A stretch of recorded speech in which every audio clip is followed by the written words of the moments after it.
Hey, everybody, welcome to another episode of the Born Podcast, brought to you from our studio here in central Pennsylvania. I'm your host, Nathan Imboden, and on this show, we get to bring on entrepreneurs and business leaders right here in our community in central Pennsylvania to learn all about how they started, grew, and are running their successful organizations and impacting their community in a meaningful way all along the way. You can find a full replay of our broadcasts on our website at questmont.com/bornpodcast. And you can find us on any social media channel or your favorite podcast app. Search for The Born Podcast. Hit that follow button so you can stay up to date on all the recordings and the content that we bring to you. And today I'm really excited because we have a good man, Josh Dominguez, who is the founder and CEO of a really cool company called Refresh LED. I think you can probably see at least the refresh on there. He's repping the brand real good. So we're going to get into a lot of good stuff. But Josh, thanks for coming on the show, my friend. Yeah, Nathan, awesome being here. Thanks for inviting me on. Yeah. So just give us a little background about you personally. Let's get to know Josh a little bit first. Yeah, about me. So I'm married to my wife, Mandy. We have 6 kids together. Awesome. We met at college in Missouri. Oh. And we first moved to California. We had our first baby out there. Took a job in Virginia, so that's kind of what got me here to the East Coast. Okay. And then from there, we kind of moved around a few different jobs, and we ended up moving back here when we had 3 kids just to settle down. Okay. Near her family, and we just planted our seeds here, and really got planted in work and everything else with church here in Central PA. I love the 4 Seasons, even though I was born and raised in San Diego. Okay. All right. And not 4 seasons out there. No, you get 1 season, 75 degrees year round, and it's great. But yeah, so I am the owner of Refresh LED. We launched it back in 2019. Okay. And so we're about 5.5 years in. Awesome. And it's been a fun ride ever since. Yeah. So your wife is from the area? She is from the area. Okay. So that's what really drew us here. Okay. Yes. Awesome. Well, I love Central Pennsylvania myself. I like the seasons. I like the proximity to other major metropolitan areas, easy access to a lot of stuff. But San Diego's nice as well. San Diego's nice. I love going back there often and just visiting family. Yeah. You don't hear too many people that say, I'm leaving San Diego to go to the 4 Seasons. Most times it's the other way around, but that's right. I'll take it. That's right. Well, I left to go to college, so that was kind of acceptable. But when I met her, then we had another draw to this area. Yeah. Very nice.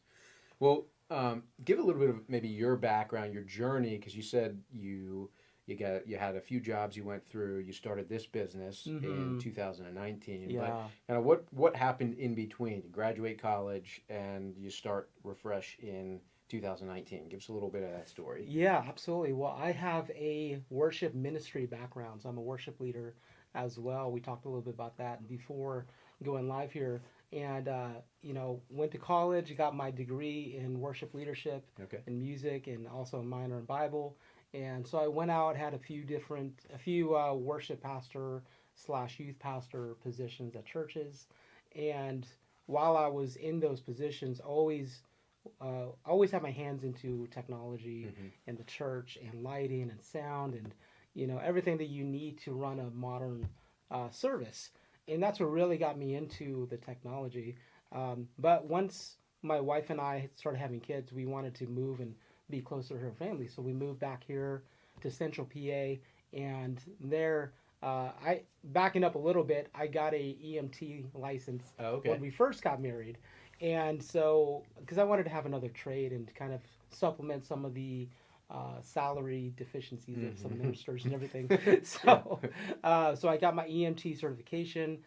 Come to find out after the fact, that doesn't pay as well either, but it was a fulfilling job. Yeah. And so I started doing that in California a little bit, and then mostly here in PA. So I worked for a couple of EMT companies out here. And so I then decided to start a mobile detailing company. Okay. Because I was working the EMT job.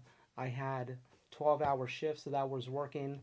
And so I decided to take the 3/12 shift, and then the other 4 days of the week take on some mobile detailing clients. Okay. And so that grew pretty quickly, and I made a decision to stop doing the EMT work and go full into the detailing company. So I launched a company called Extreme Clean Mobile Detail, and just started doing detailing on the side, and just marketing myself, which is me and my SUV and equipment. At the time, it wasn't as popular as it is today with Yeah. mobile detailing. Yeah. So it was a really new concept to this area, and that gave me the opportunity to grow it quickly. And over the course of 4 years, I grew that company to having 6 employees. We had 3 vans that were going out every single day. Wow. We had contracts with the West Shore Country Club, the Hershey Country Club, multiple dealerships and companies that had fleet vehicles and everything like that. So it was a really neat business that we built. And I got to the point where I really had to make a decision: do I want to exponentially grow that business, or try to exit it and go into another business that can bring in a little bit more income? Yeah. And so that's where I was looking for other opportunities. I ended up selling that detailing business to an employee who still runs it to this day. Oh, cool. And diving into this, I kind of fell into this business by accident. Okay. I went out to LA to do a detailer's boot camp with McGuire's, who has one of the largest detailing cleaning brands out there in LA. Yeah. And got a lot of their stuff sitting in my garage. Yeah. A lot of their product, I should say, out in my garage. Oh, okay, nice. Yeah, McGuire's. So going out there, I ran into a friend of mine who's in the LED space. He does a lot of rentals in San Diego, and really inspired me to start thinking about that technology that's kind of coming into play with more businesses and churches and everything like that. Interesting. Yeah. Okay. So you started that in 2019. Yeah. All this was happening. You got this, learned a sort of a desire to enter into this technology side of the lighting business and working with churches and such. So how long did it take really to form the business, to kind of get up and launched and get that process started? Yeah, so it started in April of 19. I had to take on some investments. Okay. So I reached out to some family and friends, raised about $30,000. Okay.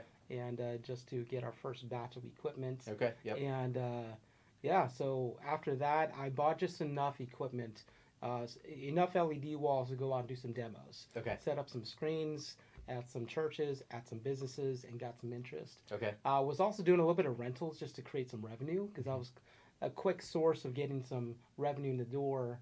Was providing our screens for events and different type of parties and stuff like that. Yeah. Okay. Yeah. Interesting. And I assume did you pay those individuals back, or do they still keep some sort of an ownership stake? No, they were paid back. Okay. Yeah, they were paid how back. long did it take for you to pay them back? It took me about a year. Okay. Yeah. That's not too bad. But I retain 100% of the company now. Yeah. Great. I didn't want to offer equity. And just sidebar, we're kind of going through an exit right now, Okay. a partial exit. So we're at that crossroads again right Yeah. now. But back then, I wanted it to be just me and be able to grow myself. Yeah. Very cool. So did you, from the very beginning, did you have a vision of what type of either organization or industry you were going to serve? I know you've mentioned churches and other venues like that, but did you have that kind of vision, or did you fall into different areas that you found were enjoyable or maybe more profitable than you thought from the beginning? Yeah, well, good question. So going out to LA, seeing that LED walls and video technology in general is really being more applied in restaurants, hotels, and even churches. And coming back here to the East Coast, not really that popular. Sure. So things kind of fall to the East Coast that's already been applied on the West Coast. And so I wanted to get ahead of the curve and began to implement that into spaces out here. So at first it was a tough sell here locally in Central PA. I really couldn't find any clients here, so I had to reach out to other cities. Okay. And so I had to go to DC and Philly and Baltimore and even some clients in Florida. So for the longest time, my clients were all out of state, and I couldn't find one local client Okay. here. Yeah, so I had to be a little more creative with how I got in front of more people. Yeah. And just establish more partnerships, focus on relationships rather than doing kind of a traditional marketing. When did you get a real presence here in central Pennsylvania? Yeah, so that didn't happen until I would say 3.5-ish years into the Wow. business. Okay. All right. And even now to this day, I mean, we have a presence here, but we're not as strong. Sure. Um, Florida, California, Texas, those are some of our strongest states where we do Interesting. business. Okay. Um, and we've been strategically trying to make local efforts. That's why we're here with Yeah. you. Yeah. And we joined a number of chambers and just connecting with some local businesses and everything to be able to get our products in their space. Yeah. Okay. Yeah. Now you mentioned, and this might have been before the show. You were talking about having employees. You have about 30 people that work for you now. Is that correct? In different cities across the country. Correct. Are they strategically located where you have a presence outside of Pennsylvania, or? Yeah, so we have a Las Vegas warehouse Okay. and a Tampa warehouse and Okay. office. So we have team members there. We have some remote workers. I got one guy. One of my main project managers is in Costa Rica, Okay. and he does a great job. And he talks to our clients, and you'd never know. Never know it, He's yeah. out of the country. Interesting. But Yeah. he does come back every quarter, so it always just feels like he's here. We have one of our team members in upstate New York, and we have some in Florida, like I mentioned, Ohio, California. So we're kind of all spread out, but the bulk of our team is here in still Center here. PA. Okay. Yeah. So walk me through and I think one of the things you said in your intake form is really your customer experience from sale to post-sale, if you will, service or post service. What does that look like in particular out of state? Are you I'm not familiar exactly with what all you're actually doing from an implementation standpoint. Is it staying there? Is it temporary stuff? What is all, and maybe it's a little bit of everything. Yeah, so our product is a permanent installation product. Okay. Yeah, so we don't do a lot of rentals. Like I said, rentals was just in the beginning to be able to bring some revenue in the door. But our product is permanent installs. Okay. So if you're designing a brand new space or you're doing renovations or you're building a brand new building, and you want to think about how video technology can play into that design. So we work with a lot of architects, construction companies, new designers, but even end clients that have renovation projects that they're taking on themselves. Mm-hmm. You take a church and that has been using a projection screen for the last 20 years, and they want to implement LED video wall technology into their services. We work directly with a lot of churches as well that want to upgrade and get away from projection. Mm-hmm. Some of the benefits of our product gives you, one of the main ones is that it gives you the flexibility to create designs. Instead of just having one solid screen, you can have broken up segments of video in different parts of the stage. Sure. So we've had a lot of theaters reach out to us. We did a big theater in San Diego. Okay. And it was an outdoor band shell theater. They went all out with a lot of different set designs and creative columns and movers on and off the stage. And that's just one of the coolest benefits of using LED walls for your stage design. We've been recently working with Buffalo Wild Wings. Okay. So you've been there. Yeah. They have screens everywhere, and they typically have one big screen that's just a projection. Well, they're getting away from projection now, and we're providing them with some LED walls. Cool. So we're seeing it take off in a lot of unique venues. We've done a handful of bowling alleys. Okay. Outdoor drive-in movie theater that we have worked on. So the possibilities are really endless of how you can utilize this product. And for us, it's really exciting because you just never know who's going to call and who's going to want to implement this into their space. Yeah. And we're seeing even offices. A lot of offices are putting in big screens to be able to create an environment for their team members. And, obviously you can use it for your own team presentations. And, if you have different in-house events, it's a multi-purpose use. Yeah. Interesting. Yeah. All right. So you find out somebody raises their hand, they're interested. Yeah. You get contacted, and then you're working with them to help figure out what the actual design is going to be to suit their needs. What does the actual installation and implementation look like from your end? Yeah, and I apologize. Your last question was about customer experience. Oh no, it's and okay. I don't know if I answered that. Yeah, well, we're getting there. Yeah, it's part of it. Yeah. So we do have a project management team. They take our client all the way through all the steps of install. They really don't have to do much of anything after we sign an agreement with them.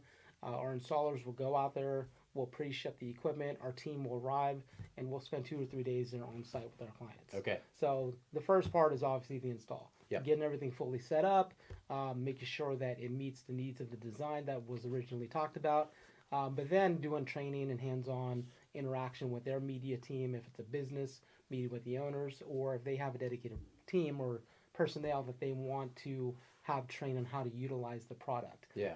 And that's a really big part of the customer experience, is to not just set it up and walk out the door and say, hey, have fun. Right. You know, we want to be able to equip you and resource you to be able to feel good about using the product to be able to meet your business goals, your ministry goals. Mm-hmm. And that's really what's important for us, is establishing that relationship, giving you complete access to our company.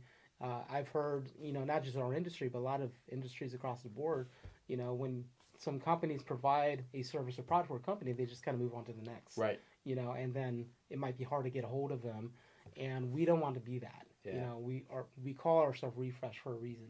You know, we want to be refreshing to every client we work with, and one way that we do that is be accessible and be available.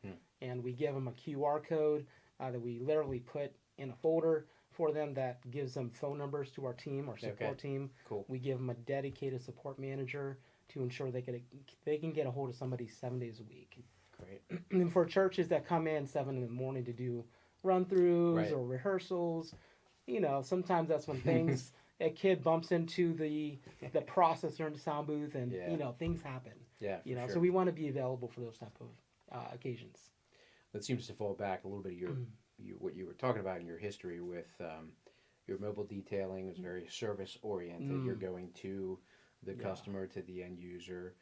Even getting your EMT is very much service forward. Yeah. And you're just taking, there's something inside of you that's really driven to serve, sounds like, people in general. Yeah. And you're just taking that to a business application in this sense as well. So, Yeah, I mean, at the end of the day, that's what business is. Yeah. You know, you are serving people. Yeah, for And sure. it doesn't matter if you're providing LED walls, wealth management, you know, you're a plumber, electrician. Yeah. You're serving people. You're meeting their needs. And people are people, Yeah. you know, and they all want to feel appreciated. People want to feel like they're being heard. And, you know, really they're not being sold something. They're being provided a solution. Yeah. You know, and that's really what we want to do. We want to provide a solution. And we've had times where we've said, hey, honestly, I think projection is probably better for you. You know, given your budget, given your space, I don't think you need a big screen. Yeah. And I love doing that because that shows who we are. You know, we're not just trying to make a sale, you know. Yeah, that's great. Well, and that has a much more longer and lasting impact with somebody. I've often found when you walk away from something and you do it with integrity like that, that has a way of coming back 2, 3, 5-fold without even realizing it. And you don't do it because you expect that it's going to be, you know, turn around much greater on the other side. Right. But you just doing the right thing is the right thing to do. Yeah. So Just treat people right.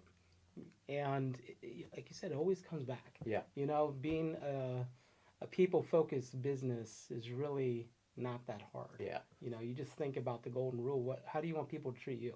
And treat people that way. Yeah. And your reputation will be stellar, and you'll be way ahead than most companies if you think that way. For sure. Yeah. I'm curious about your experience. It would not have been long after you launched the business that the world went through a little bit of a seismic shift in norm and whatnot. What did that? How did that impact your business first and foremost? Yeah, I mean, at first it was scary because we didn't know what was going to happen, and obviously everybody was in the same boat, like what's going to happen. Yeah. But fortunately for us, we were blessed to be one of those businesses that thrived Okay. through COVID, not because we did anything special, but because of the scenario that COVID created. Churches were shut down, businesses were shut down, but all the while people were getting PPP loans. Yeah. So there was extra funds available out there in the market. So a lot of our clients took that opportunity to do renovations, take care of upgrades that they've been putting off. And we had some of our busiest months during COVID. Okay. And some of our highest sales months were during 2020. and it's because of that very reason. Yeah. And thankfully, we didn't have to lay anybody off, or didn't have to really change much of our business, other than we had to strategically hold a lot of inventory. So as soon as things started happening early 2020, we started ordering a lot of raw materials, just kind of overstocking our warehouses with inventory, just because we can kind of see that shipping was going to get slowed down, Yeah. and overseas shipping or different suppliers that we work with could potentially slow down in their business. Well, and that sounds like it was also a little bit ahead of then some of the supply chain issues that hit well, I mean, there was a little bit of a lag time when that actually kicked in, but you were able to get ahead of that a little bit. Yeah, and that really set us up, because we were one of the only companies that had inventory in stock. Yeah. So we have nationwide competitors, and when people called us, we had thousands of LED panels in stock and ready to go. Yeah, amazing. Yeah. Well, good for you. I mean, that's good foresight. Yeah. Yeah, I mean, I think, honestly, I'm a man of faith. I know you are too. So yeah. I just think it's one of those divine, strategies that God plants in your heart to do. Yeah. And, we try to lead with wisdom, from a paper and logical standpoint, but also, bringing prayer into your business is really big, because I believe that over the past 5 years, those type of decisions have been making us successful, and has put us in a unique standpoint to succeed. Yeah. Yeah. Yeah, for sure. Cool. Well, you mentioned something that I want to come back to, and it's that you have 6 children, and you're trying to run this business alongside of being a husband and a father to 6 kids. What does that look like? How do you manage that, make that all work? Yeah. Because I think most of the times what I hear from people is, and entrepreneurs especially, is time management is one of the most difficult things to make sure that you're getting everything done that you need to for the business, but also staying present for your family and the other people that are in your life that care about you, are relying on you, and that you want to also be able to invest in. So how have you figured out how to make that work?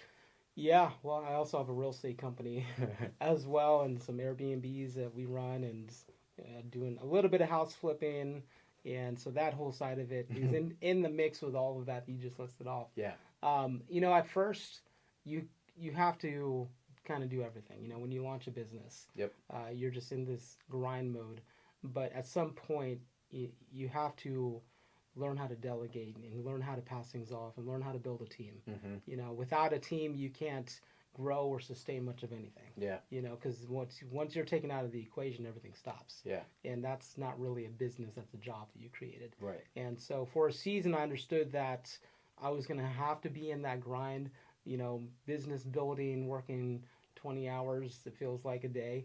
But thankfully my kids were young, and we kind of knew that at a certain point when they start, understanding things, and, relationship is really important, you have to be there more. Yeah. So I was blessed to start when my kids were 5 and under. Okay. I had 3 kids at the time, but now my oldest is 15. Okay. And we just had our youngest 8 weeks ago. Okay. So I have Oh, wow. a 1-year-old all the way to, Congratulations. thank you, Wow. our newborn all the way up to 15 now. Yeah. So my older kids, they need a father now. They need to have somebody around more, and so I'm more strategic on what I say yes to.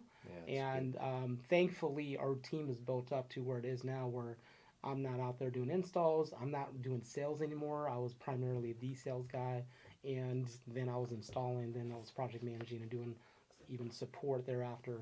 But having built out the team that we've built out, I'm more detached from the day-to-day operations, and more kind of high-level strategy and partnerships and everything like that. So I'm very thankful for the timing of how everything played out. But I did consciously understand in the beginning that this grind season was going to be for a season. Yep. And kind of laying out that ideal plan. Now, nothing's going to work perfect, but just understanding in the beginning that it's going to take a lot of work and time, and there's going to be sacrifices.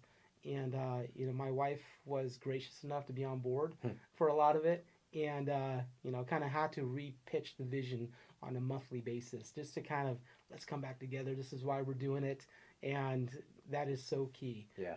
Just to have your partner on board with the overall vision, why you're working so hard. Yeah. And that, hey, it's not going to be like this forever. My plan is to kind of scale back my total involvement year by year, and we've done that.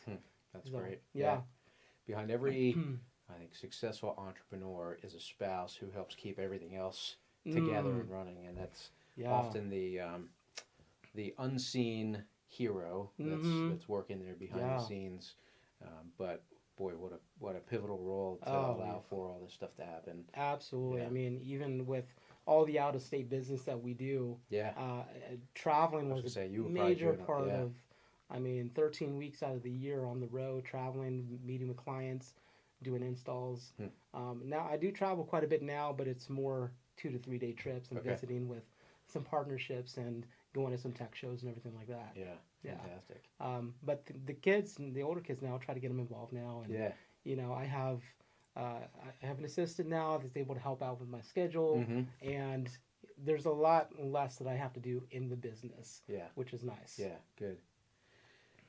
Do when you were going through this, and it seems like a pretty straight up growth trajectory over the last few years. I mean, maybe not, obviously not straight up, but there's been a lot of growth for you overall. Have you engaged in any coaches or done any consulting or any mentors that helped to really form out some of this stuff for you, or did you just kind of learn as you went and implement a lot of the stuff just with your team internally? Yeah, I mean, I definitely wasn't born with, business knowledge or anything like that. I think like a lot of us, it's just on the job learning. Yeah. But I like to say that I got a lot of my mistakes out in the last business. Okay, My good mobile for you. my Yeah. mobile detailing business was my business training wheels, if you will. And I'm so thankful for that, because that was, the mistakes back then were very low cost mistakes. Whereas now our numbers are higher, our team's higher, our liabilities are higher. Mistakes cost a lot more now. Not to say we're not making them, but Sure. we got a lot of them out of the way back then. Yeah. And I'm so thankful for that. I cannot say I had one mentor throughout the past 6 years. 6 years of this business, so I've really been an entrepreneur for 10 years. A lot of it has been some YouTube influencers, just constantly like John Maxwell for leadership, Grant Cardone for sales, Sure. Ryan Pineda for real estate, just a lot of different influencers I've been following.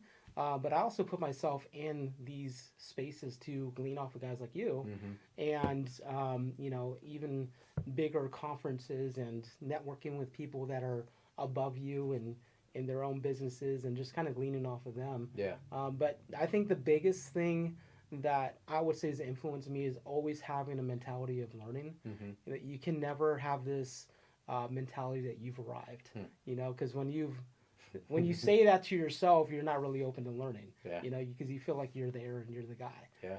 But when you're always on this quest to learn something new, that just kind of opens up the doors for you to learn new strategies, or learn what that company is doing, or reading this new book and applying it to your business. Yeah. Yeah. Yeah, that's great. Well, thank you for sharing a few of the resources that you found on YouTube. You mentioned books. Do you have a favorite book that you've read over the last number of years that's been influential? I'm a big history guy. I Okay. love history, especially coming from San Diego. We don't have a lot of history on the West Coast. Right. So coming to Pennsylvania, I think I have a greater history than even most local people have, because they're just so used to being here. So my favorite historical characters or person is Abraham Lincoln. Okay. So he has a book called, not he, but somebody wrote a book called Lincoln on Leadership. Okay. And it's a really, really good book that you can apply to any type of leadership, whether you're a business leader, church leader, organization, nonprofit, whatever it is. Yeah.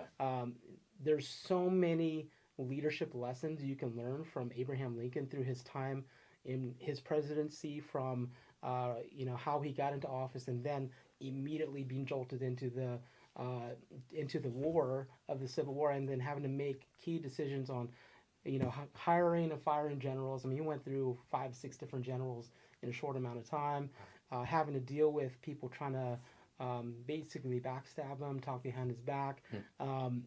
Just the challenges in front of him were just unreal, and the resources that he had were nothing like what we have today.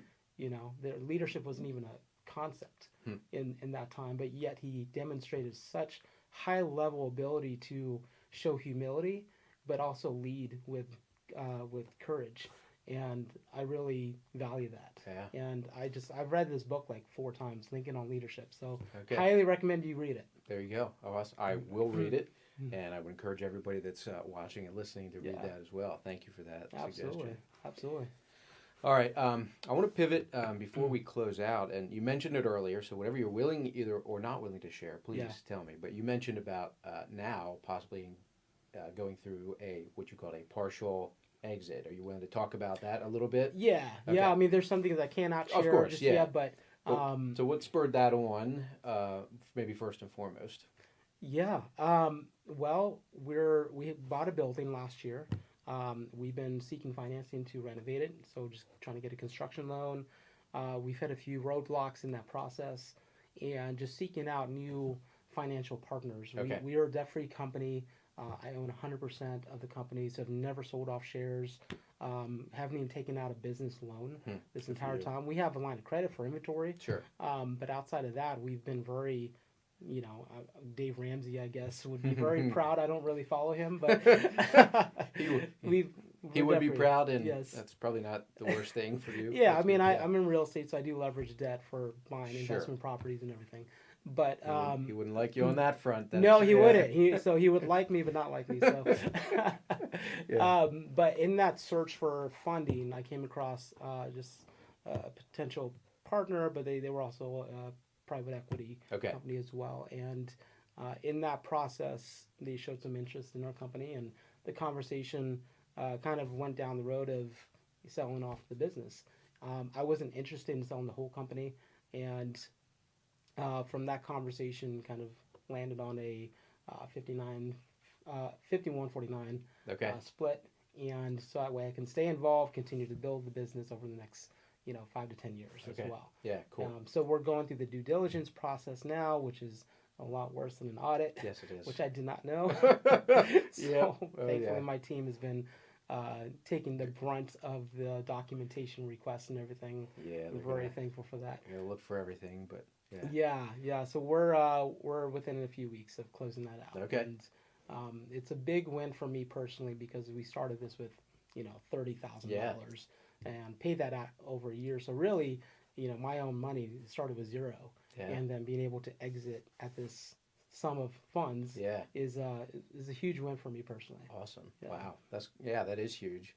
So pretty considering it just somewhat of a standard recapitalization where you guys are going in as sort of partners, you're going to try to grow the business, but then maybe a second exit down the road. Pretty potentially standard. second exit over the next 5-10 years. Yeah. Cool. Yeah. Well, congratulations. Thank you. That's part of the dream of what a lot of people hope for when they get involved in this. Not a lot get to actually get a seat at the table with private equity or investors coming in. So that's a big deal. Good for you. Yeah, and I didn't go into the business with the idea of an exit. Sure. And I've had offers in the past over the past couple of years, and I just never was interested in going down that road. Yeah. But with this building and everything going on in a positive way in our business, just a lot of growth.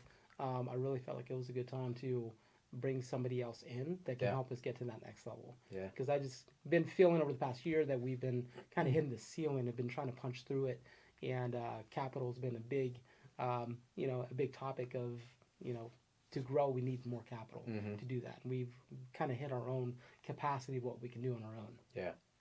Yeah, very cool. Yeah, so it's exciting. It is exciting, yeah. Sounds like you've been through it too.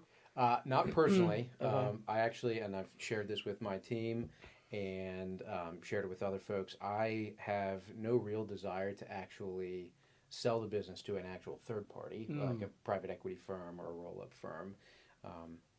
I can't control that after I'm gone, but in our business, I've seen too many firms who have sold out to private equity, and the clients and then the individuals who are remaining after said individual like myself were to leave are the ones that are they're doing all the work but are getting underpaid to do it all. And Gotcha. the only person that seems to win in that equation is me. Right. So what we're hoping to do and working to do is build up an environment where we can bring in internal partners and have more of that type of an exit over time rather than a third party coming in and doing it that way. Understood. But it's different in our world than a lot of other places. I'm sure. Yeah. I'm sure. And that was one of my biggest concerns too. And that was my biggest due diligence item on them, is making sure that, hey, my team's going to be taken care of. Yeah. You know, they're not going to see decreases in salaries or benefits. And it's a small firm. I mean, and they're semi-local. So that's really good too, because some of the other offers I've gotten have been, you know, nationwide firms and everything. And I just felt like we would be one of 100 companies that they own. Sure. You know, so I was assured to even talk to some of the other companies that they have bought out over the years, and it's just positive things. So I'm really hopeful that, and that me staying involved too is a really big part of that. Yeah, great. Awesome. Yeah. Well, time flies when you're having fun and It having a good does, conversation. man, This is great. Yeah.